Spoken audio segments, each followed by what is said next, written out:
하나님의 말씀 요한일서 3장 1절에서 3절의 말씀을 봉독하겠습니다. 보라, 아버지께서 어떠한 사랑을 우리에게 베푸사 하나님의 자녀라 일컬음을 받게 하셨는가. 우리가 그러하도다.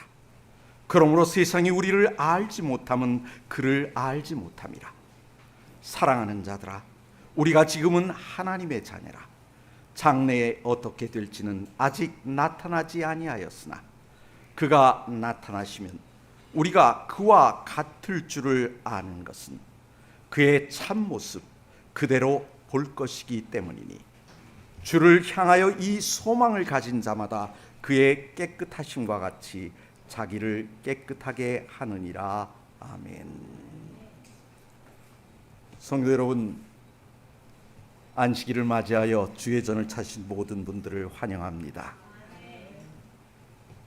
제가 지난 안식일 임계교회에서 주말 부흥회를 인도하고 왔습니다.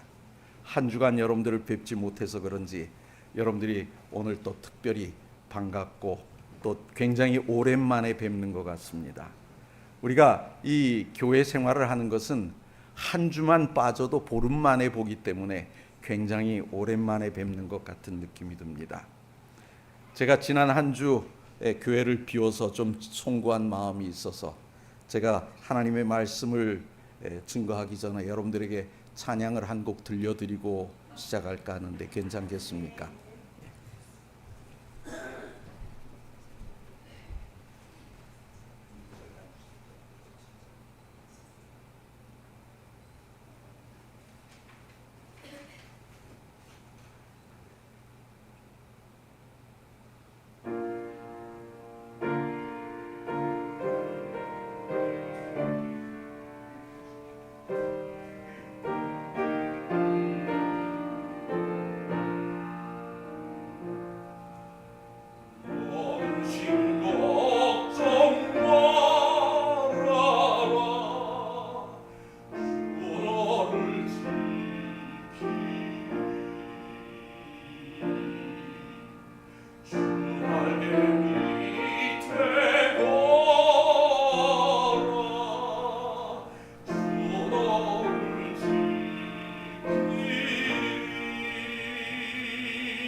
저는 오늘 이 시간 요한을 통해 보내시는 예수님의 프로포즈, 하나님께로부터 난 자라는 제목으로 여러분들과 함께 은혜를 나누고자 합니다.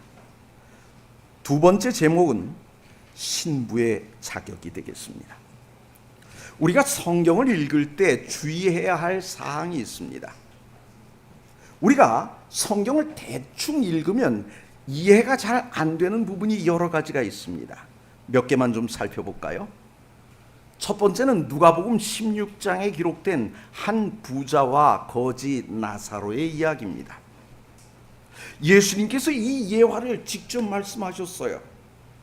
그런데 그 예화 속에 나오는 부자와 이 거지 나사로는 지금 죽고 난 다음, 다시 말하면 사후 세계를 경험하고 있어요. 호화롭게 살던 부자와 그 부자에게 천대받던 거지 나사로, 이 두 사람이 모두 죽었다는 것입니다. 그런데 이 나사로는 아브라함의 품에서 위로를 받고 있고, 이제 부자는 음부의 고통 중에서 그 나사로를 부러운 눈으로 바라보고 있었다는 것입니다. 이때 부자가 이야기합니다. 아브라함에게 말입니다. 아브라함, 제발 나사로를 시켜서 그의 손에 물을 이 손가락에 찍어 자기 혀에 좀 이렇게 넣어줘, 혀를 좀 식혀달라고 청했습니다. 그런데 어떻게 되지요? 일거에 거절당합니다. 그렇게 되니까 뭐라고 얘기하는가? 그러면 두 번째 부탁이 있습니다. 내 자식들에게 좀 사람을 보내서 지금 내 현재의 모습을 좀 전하게 해 주십시오. 그래서 그 애들은 나처럼 되지 않게 해 주십시오라고 했다는 것입니다. 여기서 하나의 의문점이 발견됩니다. 성경은, 특별히 예수님은 뭐라고 얘기하십니까? 재림 전까지 죽은 자는 아무것도 모른다고 했어요. 근데 지금 여기 예수님의 이야기 가운데 보니까 죽은 자들이 뭐 하고 있어요? 대화하고 있어요. 그렇죠? 그러면 이 예수님의 이야기는 진실입니까? 허구입니까? 그러면 또 하나의 이야기를 좀 살펴봅시다. 열처녀의 비유는 어떻습니까? 결혼식 이야기라면 누가 주인공입니까? 누가 주인공이죠? 신랑 신부가 주인공이지요. 그런데 가만히 보니까 엉뚱하게 10명의 들러리가 주인공이에요. 그렇죠? 그리고 신랑은 조연이고 신부는 보이지도 않습니다. 신부 얘기 있어요? 없어요? 없어요. 아예 거론도 안 됩니다. 그럼 여기서의 의문점은 뭘까요? 신랑과 함께 살 수 없는 이 들러리들이 왜 남의 결혼식에서 주인공 행세를 하고 있느냐 하는 겁니다. 세 번째 얘기해 봅시다. 성경은 우리가 하나님의 자녀라고 얘기해요. 근데 또 다른 데를 보니까 신랑이신 예수님의 신부가 된다 그럽니다. 자, 그럼 족보가 어떻게 꼬입니까? 하나님은 우리의 친정아버지입니까? 시아버지입니까? 여러분 이런 생각 해보셨어요? 전 좀 엉뚱한 사람이라 가끔 이런 생각을 해봅니다. 하나님은 우리의 친정아버지인가? 내가 예수님께 시집갔으니까 친정아버지인가? 아니면 가보니까 거기 계셔요. 그러니까 시아버지인가? 어떻게 되는 겁니까, 족보가? 여기서 우리가 분명히 알고 있어야 하는 성경에 얽힌 진실이 있습니다. 첫째, 우리가 분명히 알아야 될 것은 하나님의 말씀은 뭐죠? 진리입니다. 근데 우리에게 그 하늘의 진리를 설명하기 위해 예화로 사용되고 있는 우리 속에서 일어나는 일들 중에 진리를 온전히 설명할 수 있는 예화가 있을까요? 없을까요? 없어요. 없어요. 있을 수가 없어요. 여러분 한번 생각해 봅시다. 조선시대에 살던 사람이 타임머신 타고 휙 나와서 지금 이 시대를 구경하고 갔다면 어떻게 될까요? 돌아가서 설명하면 뭐라 그러죠? 야, 비행기를 탔는데 비행기가 뭐야? 기차를 탔는데 기차가 뭐야? 핸드폰으로 말이야, 스마트폰으로. 이해가 되는 얘기일까요? 뭘로 설명을 할까요? 그런데 하물며 하늘의 진리를 이 땅에 우리 가운데 일어나는 일로 설명할 수 있는 것은 없어요. 온전한 것은 없어요. 그렇다면 성경 속에 등장하는 일상을 소재로 한 예화들을 우리는 어떻게 이해해야 할까요? 자, 분명히 기억해 두십시오. 우리 속에서 일어나는 일들을 통해 어떤 하늘의 비밀을 소개하려 하는지에 관심을 가져야지 거기에 등장하는 이렇고 저렇고 하는 얘기에 관심을 가지면 안 되는 것입니다. 인간의 이야기와 하늘의 진리를 동일선상에서 비교하며 이해하려 해서는 안 된다는 거예요. 제가 학교 교사로 있을 때였습니다. 한 번은 학생들을 데리고 하기 봉사대 꾸려서 전도대를 하러 갔어요. 그랬더니 우리를 전도하기 위해서 어떤 학생 2명이 찾아왔어요. 지옥을 믿으십니까? 그래. 그래서 안 믿는다 그랬더니 막 땅을 치면서 세상에 예수님께서 부자 나라 부자와 그 나사로 얘기해서 지옥 얘기를 하셨는데 그걸 못 믿느냐고 가슴을 막 쳐요. 지금 우리가 분명히 알아야 될 것은 인간들의 이야기와 하늘의 진리를 뭐하지 말라? 동일선상에서 비교하면서 이해하려 해서는 안 된다는 것입니다. 그렇다면 봅시다. 거지 나사로의 이야기의 핵심은 뭡니까? 우리가 욕심에 사로잡혀 하나님의 사랑을 저버리고 사는 사람은 죽은 사람이 살아 돌아와서 얘기를 해준다 해도 자신의 욕심을 버리지 못한다는 것입니다. 그래요, 안 그래요? 여러분, 돈에 눈먼 사람들 어떻습니까? 그런 사람들은요, 진짜 자기가 죽을 줄 뻔히 알면서도 섣을 지고 불구덩이에 뛰어들어요. 그래요, 안 그래요? 욕심에 사로잡히면 눈에 뵈는 게 없는 거예요. 열천의 비유의 핵심은 뭡니까? 예수님을 맞이하기 위해 준비하는 성도가 성령을 통해 어떤 변화를 이루어야 하는지에 초점을 맞추는 것입니다. 등잔에 기름도 있어야 하지만 여분의 기름도 있어야 된다. 내가 지금 성령을 통해서 예수 그리스도를 믿게 되었지만 그 성령께서 예수님 재림하실 때까지 나를 붙잡아 줄 수 있어야 된다는 것입니다. 이게 중요한 거예요. 그러면 우리가 하나님의 자녀도 되고 그리스도의 신부로 불리는 것은 어떻게 이해해야 합니까? 하나님이 우리를 얼마나 사랑하시는지는 뭘로요? 자녀로 이야기하고 있고, 예수님과 우리가 어떤 사랑을 나눠야 되는지에 대해서는 신랑과 신부로 이야기한 거예요. 이거를 동일선상에 놓게 되면 어떻게 돼요? 족보가 이상한 족보가 되어버리고 맙니다. 그래서 우리는 진짜 그 비유를 통해서 무엇을 얘기하려고 하는지 그 핵심을 봐야 한다는 것입니다.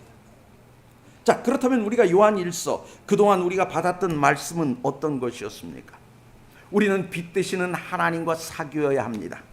그런데 그 사귐이란 무엇입니까? 예수 그리스도 안에 거하며 주님을 따라 의를 행하고 계명을 지키는 것이었습니다. 그렇다면 오늘의 말씀을 통해 우리가 살펴야 할 내용은 뭘까요? 오늘 우리가 어떻게 하나님의 자녀가 되었으며 하나님의 자녀로 어떻게 살아야 하는가 하는 것에 대해서 우리는 살피려고 하는 것입니다. 그럼 먼저 우리가 어떻게 하나님의 자녀가 되었는지부터 살펴봅시다. 요한일서 3장 1절의 말씀을 공동 번역해서 보겠습니다. 아버지께서 우리에게 베푸신 사랑이 얼마나 큰지 생각해 보십시오. 하나님이 그 큰 사랑으로 우리는 하느님의 자녀라고 불리게 되었습니다. 우리는 과연 하나님의 자녀입니다.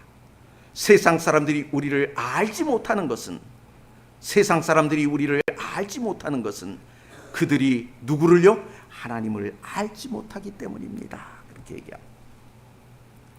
우리가 좀 생각해 봐야 될 게 있어요. 그것은 하나님께서 우리에게 베푸신 사랑이 얼마나 큰 것인지에 대해서 생각해 봐야 하는 것입니다. 그러면 우리에게 베푸신 사랑의 크기가 얼만큼인지 생각해 봐야 하는 이유는 무엇입니까? 그 사랑 때문에 우리가 하나님의 자녀로 불리게 되었다는 것입니다. 하나님의 사랑 때문에 오늘 우리가 하나님의 자녀로 불리게 됐어요. 그렇기 때문에 그 사랑의 크기를 생각해 봐야 하는 것입니다. 우리가 하나님의 자녀가 되기 전에는 어떤 상태였을까요? 시편 51편 5절의 말씀 봅시다. 내가 죄악 중에 출생하였으며 어머니가 죄 중에서 나를 잉태하였나이다. 죄악 중에서 출생했다고요. 이것은 뭡니까? 나면서부터 죄인이라는 얘기예요. 나면서부터 죄인이라는 말은 오늘 우리에게 소망이 없다는 것입니다. 우리의 존재는 소망이 없는 존재라는 것을 이렇게 표현한 거예요. 죄악 중에 출생했다고요. 그런데 가만히 봅시다. 우리의 상태는 어떻게 변화하고 있을까요? 죄가 없는 완전한 인간으로 하나님이 우리를 창조하셨어요. 그렇죠? 그런데 하나님께서 우리에게 주신 자유의지를 어떻게 했습니까? 자기 마음대로 사용했어요. 그래서 내 선택으로 뭘 했죠? 죄를 범하게 됐어요. 죄를 범하고 나니까 뭐가 됩니까? 죄인이 된 거예요. 그렇게 아담과 하와가 죄인이 되고 난 다음에 그 자신의 죄인의 신분을 자기만 좀 가지면 좋겠는데 어떻게 해요? 자식에게로 대대로 물려주는 겁니다. 그게 뭐 좋은 거라고요. 그래서 오늘 우리가 분명히 알아야 될 것은 우리는 죄의 신분을 물려받았지만 하나님의 언약을 선택하느냐 아니면 내 의지대로 죄를 선택하느냐에 따라 우리의 운명은 달라질 수 있다고 하는 사실인 것입니다. 이게 복음이에요. 하나님은 어떤 분이신가에 대해서 예수님은 어떻게 예시를 보여주십니까? 탕자를 기다리는 아버지로 예시를 보여주십니다. 탕자는 어떻게 합니까? 자기가 스스로 선택합니다. 뭐 하기로요? 아버지의 집을 떠나기로요. 그래서 자신이 원하는 삶을 살아갑니다. 그래서 그렇게 살아봤는데 이제 다 까먹은 거예요. 더 이상 홀로 설 수 없게 되었을 때 그는 아버지의 종이 되기로 결심합니다. 그래도 이 탕자는요 염치가 있는 사람이에요. 왜요? 자기가 뭔 짓 했는지는 알잖아요. 그렇죠? 아버지한테 유산 미리 다 받아다가 홀랑 다 꺼먹었잖아요. 그러니까 염치가 있어요. 그래서 먹고 살긴 살아야 되겠고 그래서 아버지 집에 가긴 가야 되겠는데 뭐가 되겠다고요? 종이 되겠다고 하는 겁니다. 그런데 아버지는 어떻게 하죠? 아들로 받아주십니다. 어떻게 보면 우리가 그리스도를 개인의 구세주로 받아들인 행위는 이 종이 되겠다고 아버지를 찾아간 탕자보다 그렇게 크게 공로가 있는 것 같지는 않아요. 왜 그렇습니까? 사실 저는요 저희 아버지가 제7일 예수재림교회 목사였기 때문에 그냥 선택의 여지도 없이 재림교인이 됐어요. 근데 우리들은 가만히 보면 태어나면서부터 그렇게 교인이 되거나 아니면 어떻습니까? 주변에 나를 이끌어주는 사람이 있어서 우리가 그렇게 교인 됐잖아요. 그죠? 내 발로 찾아온 사람들 별로 없어요. 그죠? 그러니 자기 발로 찾아간 탕자보다는 뭐 그렇게 큰 공로는 없는 것 같아 보입니다. 우리를 향한 하나님의 사랑은 어떻습니까? 아무 공로가 없는 우리를 뭘로요? 하나님의 자녀로 삼아 주신다는 것입니다. 그러니 그 사랑이 얼마나 큰 것입니까? 탕자가 이 돌아올 때의 상황을 교회 증언은 이렇게 묘사하고 있습니다. 그의 타락한 모든 표에도 불구하고 아버지는 그의 참 모습을 식별하였다. 그는 아들이 자기에게 완전히 다가올 때까지 기다리지 않았다. 오히려 그는 그를 맞으러 달려나갔다. 아버지는 그 아들을 꾸짖지 않았으며 죄악의 길을 추구함으로 말미암아 고통을 자초한 아들을 아주 측은하게 보았으며 그에게 서둘러서 사랑과 용서의 표시를 하였다 그랬습니다. 자, 정리해 봅시다. 탕자의 모습은 어떻습니까? 아버지의 집을 떠날 때, 아버지를 거절하고 떠날 때보다 완전히 더 타락한 모습이에요. 그죠? 타락한 모습이에요. 그는 아직 집에 도착하지 않았어요. 그렇지만 아버지는 그를 먼저 알아보고 어떻게 해요? 달려가는 것입니다. 왜 그랬을까요? 집에 근처까지 오다가 아이고 내가 무슨 면 먹으러 가나 그러고 돌아설까 봐 그래서 어떻게 쫓아가는 거예요. 얼마나 아버지가 아들을 간절히 기다렸는지 우리는 이 대목에서 알 수 있어요. 근데 아버지가 아들에게 뭘 행합니까? 꾸짖지 않았어요. 너 일로 와봐. 너 나 떠나서 나가면 이렇게 될 거라고 얘기했어? 안 했어? 고 봐라. 이렇게 안 했다는 겁니다. 서둘러 사랑과 용서의 표시를 했다라고 기록하고 있습니다. 이 모습이 우리가 하나님 앞에 나아갈 때 보여주시는 하나님의 모습입니다. 그래서 우리가 아무리 많은 죄를 지었다 할지라도 하나님 앞에 나아가기만 한다면 하나님은 이와 같이 우리를 반겨주실 것이라고 기록하고 있는 것입니다. 근데 우리가 하나님의 자녀가 되었는데 왜 세상은 우리를 인정하지 않을까요? 1절의 말씀은 이렇게 얘기합니다. 세상 사람들이 우리를 알지 못하는 것은 그들이 하나님을 알지 못하기 때문입니다. 하나님을 모르니 우리가 하나님의 자녀라는 것을 모른다는 것입니다. 탕자는 왜 아버지께 돌아가면서 아들이 아닌 종으로 받아달라고 했을까요? 죄는 하나님의 사랑을 의심하게 만듭니다. 그렇죠. 하나님을 의심하게 만들어요. 철없는 자녀들이 이렇게 얘기합니다. 부모가 자기들끼리 좋아하다 보니까 내가 생긴 거지 날 사랑해서 날 낳아준 것이 아니다라고 얘기를 합니다. 정말 그럴까요? 정말 모든 부모가 다 태어날 자녀에 대한 사랑이 없이 아이를 가졌을까요? 요즘 많은 젊은 신혼부부들이 고민을 합니다. 어떤 고민을 한 줄 아십니까? 몇 명쯤, 언제쯤 자녀를 가져야 내가 책임 있는 부모가 될 수 있을까 고민해요. 요즘 아이를 하나 낳아놓으면 옛날에는 어땠습니까? 낳아놓으면 지가 알아서 다 큰다 그러면서 막 낳잖아요. 근데 요즘은 어때요? 아이 하나 키우려면 돈이 엄청 들어가요. 그러니까 그 아이를 낳을 때에는 뭘 생각해야 됩니까? 이 아이를 내가 어떻게 양육할 것인가, 내가 책임질 것인가를 생각하면서 아이를 가져요. 우리가 요즘 젊은 신혼부부들에서 그걸 보지 않습니까? 이렇다는 것은 무엇입니까? 자녀들이 부모를 오해하고 있다는 증거인 것입니다. 자, 우리가 서두에 얘기했죠. 인간사의 이야기가 하나님의 사랑을 설명하기에는 완전하지 않아요. 완전하지 않아요. 그럼에도 불구하고 성경이 하나님의 사랑을 탕자의 비유와 같은 인간사의 이야기로 설명하고 있는 이유는 무엇일까요? 여러분, 의심하는 사람의 의심을 풀어주면 그 의심은 확신으로 변할 수 있기 때문입니다. 우리가 하나님을 믿지 않는 사람을 만나서 자꾸 이야기하다 보면 어떻게 돼요?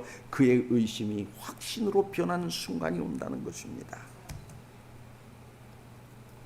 부모에 대한 오해를 풀지 않는 자녀들에게 부모들이 하는 말이 있죠. 뭐죠? 너도 결혼해서 자식 낳아 길러보면 내 마음을 알 것이다. 하나님께서 우리에게 가정을 이루어 살게 하신 후 자녀를 기르며 하나님의 사랑을 이해해 볼 기회를 주셨기에 가능한 표현입니다. 그래서 뭐라 그래요? 너도 결혼해서 자식 낳아 길러봐라. 우리가 어떻게 하나님의 사랑을 이해할 수 있을까요? 요한일서 3장 9절이요. 하나님께로부터 난 자마다 죄를 짓지 아니하나니 이는 하나님의 씨가 그의 속에 거함이요. 뭐가 거한다고요? 하나님의 씨가 그 속에 거함이요. 그도 범죄하지 못하는 것은 하나님께로부터 났습니다. 부모의 사랑을 이해하기 시작하면요, 더 이상 불효를 저지르지 않으려고 합니다. 불효를 저지른다는 것은 부모의 사랑을 이해했다고요? 못했다고요? 못했기 때문이에요. 하나님께로부터 난 자는 하나님의 사랑을 알아요. 사랑을 알기 때문에 더 이상 죄를 지으려 하지 않는 것입니다. 다시 말하면 죄에서 떠나려고 하는 것입니다. 그렇다면 우리가 하나님께로부터 났다는 것을 알 수 있는 방법은 무엇일까요? 그것은 거듭남입니다. 요한복음 3장에서는 뭐라고요? 물과 성령으로 거듭난다. 부모가 되고 나면 부모를 이해할 수 있는 것처럼 내가 물과 성령으로 거듭나고 나면 하나님의 사랑을 이해할 수 있는 것입니다. 그렇다면 예수님의 신부는, 하나님의 자녀는 어떻게 살아야 할까요? 첫째, 이 소망을 가지라라고 이야기하는 것입니다. 3절의 말씀입니다.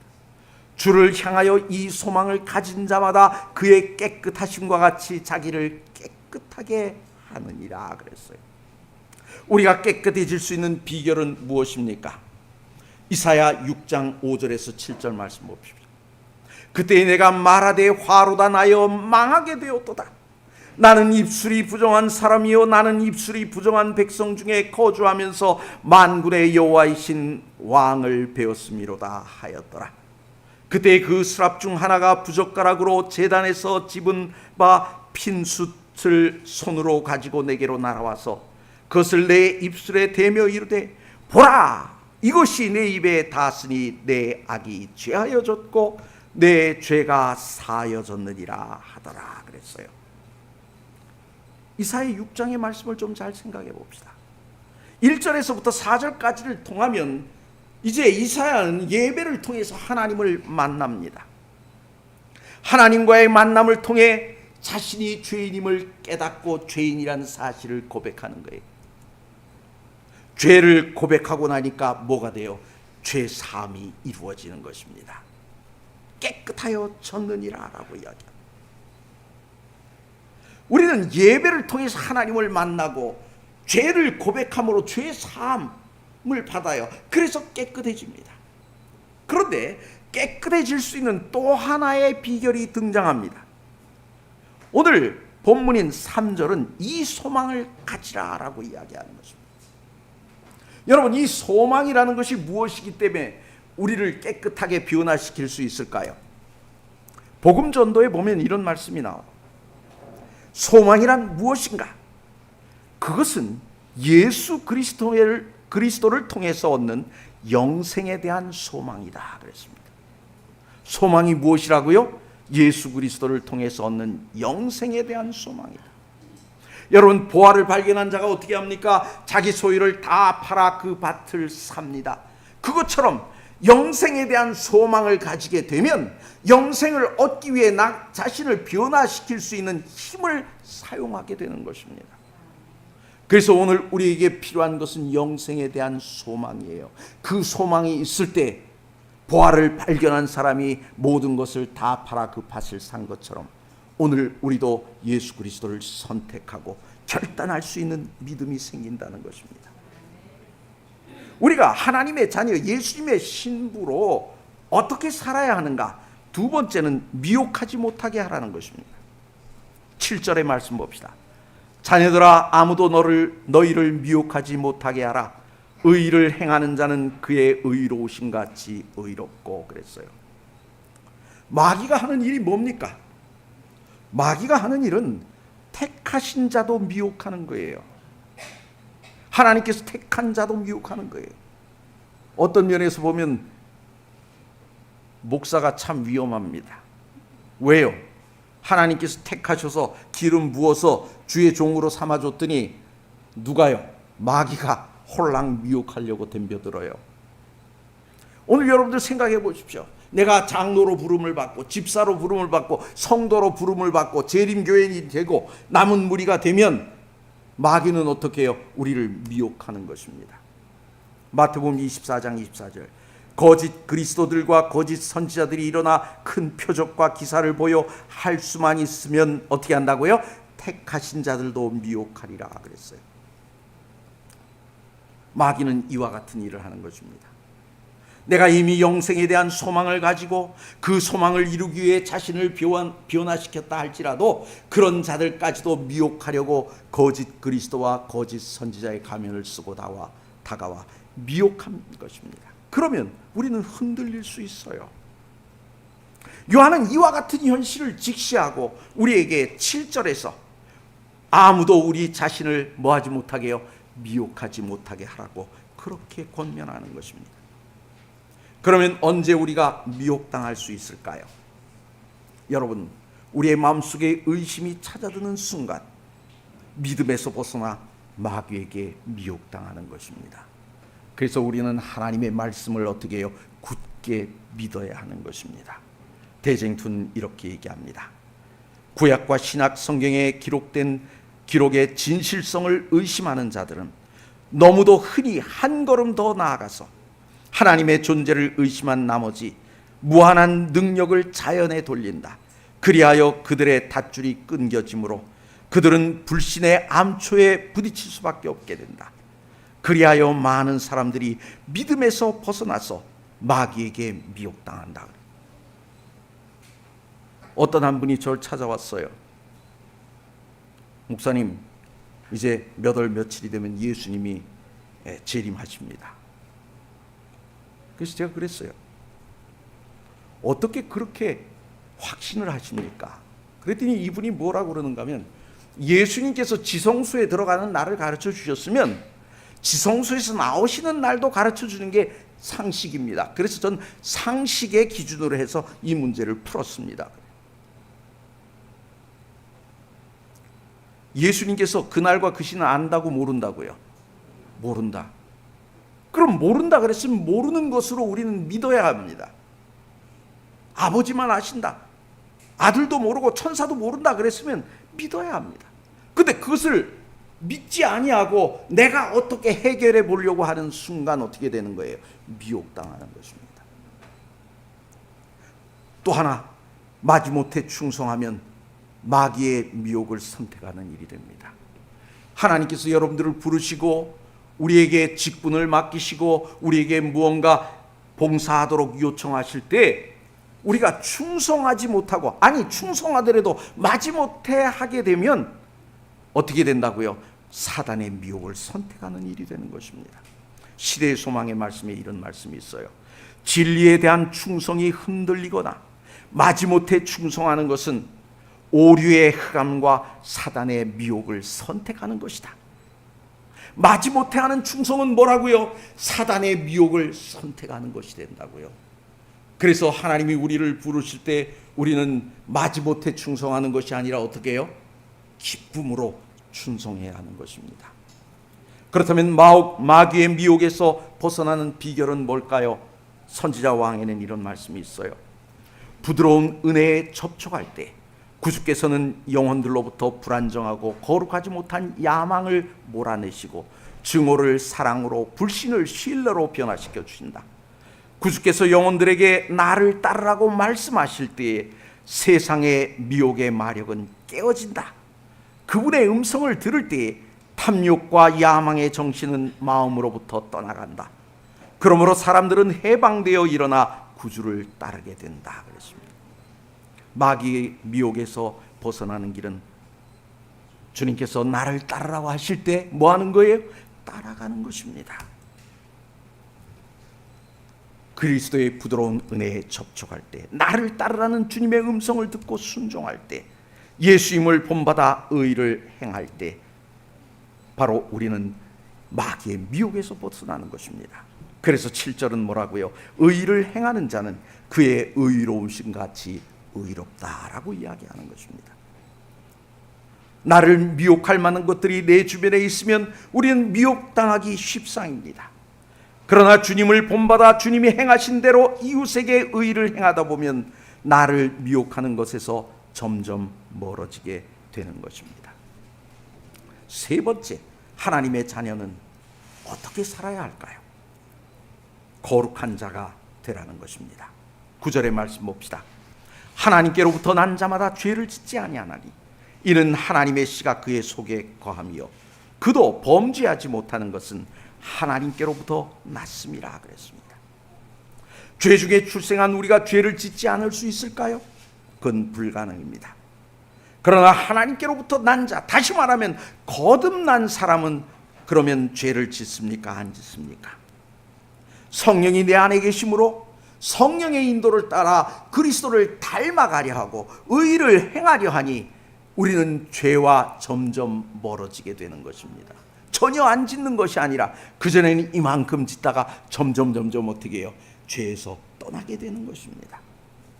그런 와중에 넘어짐으로 우리가 다시 죄를 범했다 할지라도 그의 마음에 성령을 모시고 있다면 어떻게 돼요? 다시 자복함으로 죄 사함을 얻고 또 다시 시작할 수 있다는 것입니다. 그렇다면 하나님께로부터 난 자의 특징은 뭡니까?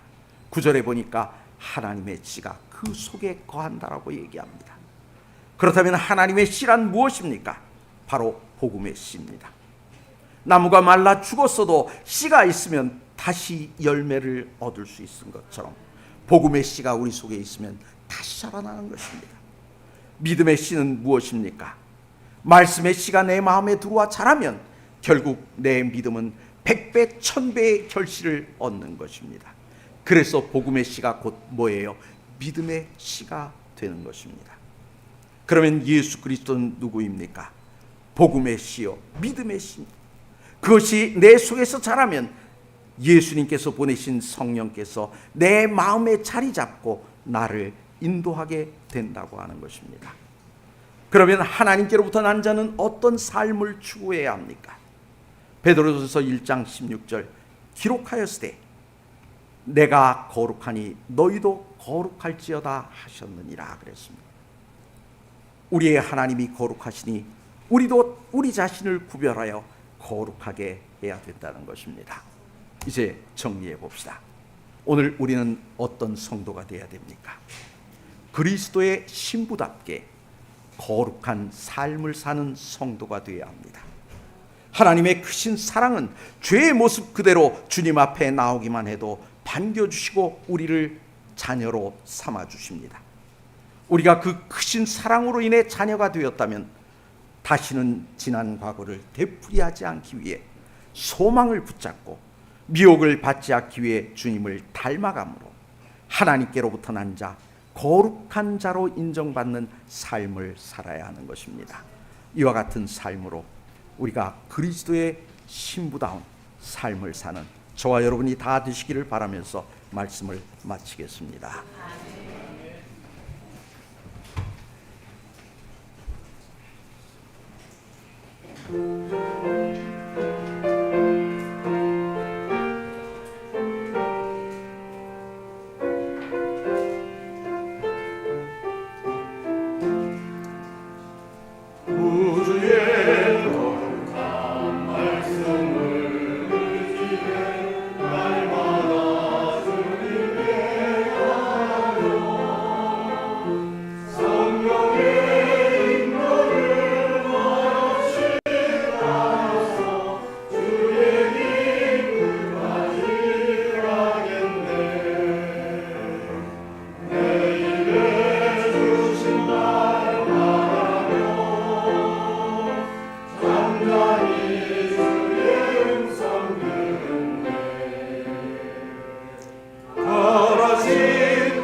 가라신 곳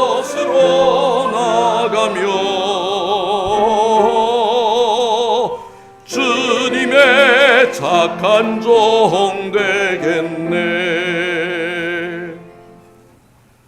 이제는 우리 주 예수 그리스도의 무한하신 은혜와 아버지의 놀라운 사랑과 성령님의 감화교통하심이 이제로부터 영원토록 이 자리에 머리 숙인 모든 성도들과 함께하여 주시옵기를 우리를 사랑하시는 예수 그리스도의 이름으로 간절히 축원하옵나이다. 아멘.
차량대 연습은 없습니다.